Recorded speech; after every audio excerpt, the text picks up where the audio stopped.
Hello అండి, welcome to my channel. ఈరోజు వీడియోలో అయితే ఆలూ ఫ్రైని ఎలా తయారు చేసుకోవాలో చెప్తానండి.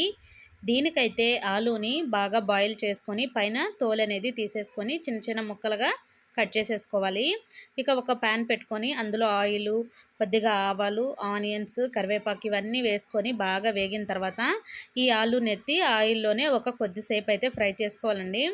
ఈ ఆలు అనేది ఆయిల్లో ఫ్రై అయితే ఇంకా బాగుంటుంది. సో ఒక 5 నిమిషాలు అలాగా మనం ఫ్రై చేసుకున్న తర్వాత అందులోకైతే పల్లీల పొడిని అయితే వేసేస్తున్నాను. మనం కావాలంటే పల్లీల పొడి, లేదంటే కొంతమంది పుట్నాల పొడి కూడా వేస్తుంటారు, అదైనా వేసుకోవచ్చు అనమాట. కానీ ఆలూ ఫ్రైలో మాత్రం పల్లీల పొడే టేస్ట్గా ఉంటుంది. సో ఇవన్నీ వేసేసిన తర్వాత ఇదంతా కూడా ఆయిల్లోనే ఇంకో 5 నిమిషాలు అలా ఉడికించుకుంటే మనకు ఎంతో టేస్టీగా ఆలూ ఫ్రై అనేది రెడీ అయిపోతుంది. ఇక పైన గార్నిష్ కోసం కొద్దిగా కొత్తిమీర వేసామంటే ఇక చాలా బాగుంటుంది. వీడియో నచ్చితే లైక్ చేయండి, ఛానల్ సబ్స్క్రైబ్ చేసుకోండి.